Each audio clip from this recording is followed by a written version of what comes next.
Dear Lord, she had to get this man out of here.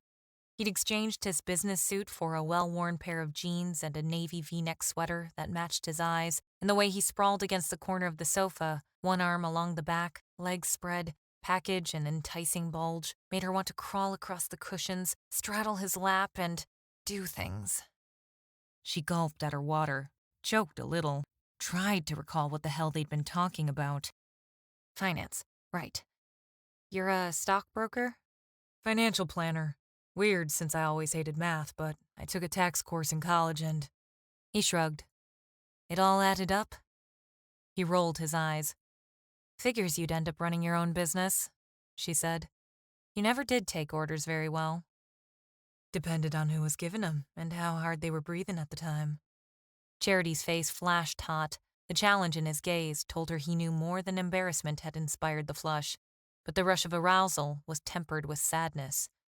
Their easy banter brought back too many painful memories, and sooner or later, sooner would be better since she had to get some sleep, he'd steer the conversation back to the case, and she'd be forced to kick him out. Grady's gaze turned solemn. Are you going to ask me? About? My ex-wife, my divorce, my son?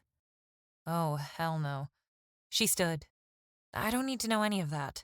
We're not trying to bond here, West. Let's not make this personal.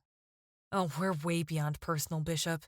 You know all about my nephew's love life. You know my ex-brother-in-law is allergic to monogamy, and about 2 minutes ago, you wanted my tongue in your mouth. He knew damn well she wanted a lot more than that. True. His jaw muscles worked.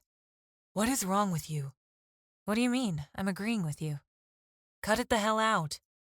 Grady surged to his feet and rounded the coffee table. She scowled at him, tempted to go for her pistol again. Every time I get a good fury worked up, he said, you say something to diffuse it.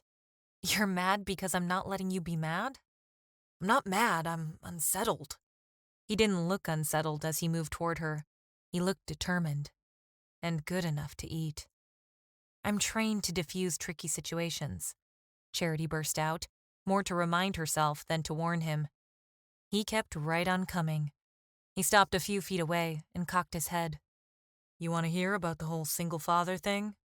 Why? You think if I feel sorry for you, I'll let you grope me? I think cop a feel is more appropriate. What was next? Handcuff jokes? And didn't that spark a mental image? Before her own imagination could work against her, she strode to the front door and fumbled for the switch to turn the light back on. Grady followed her outside, lingering in the doorway long enough to turn the porch light off again. He gazed down at her through the sudden shadows, expression masked as her eyes adjusted to the dark. When her vision steadied, it was her pulse that went all rickety. The intensity of his gaze, the way he stood with his fingers in his back pockets, the increasingly ragged rhythm of his breathing took her back to the last moments of their first few dates. A neighbor's car, idling at the curb, while Grady stared at Charity's mouth and she stared back, wondering when he'd find the nerve to kiss her.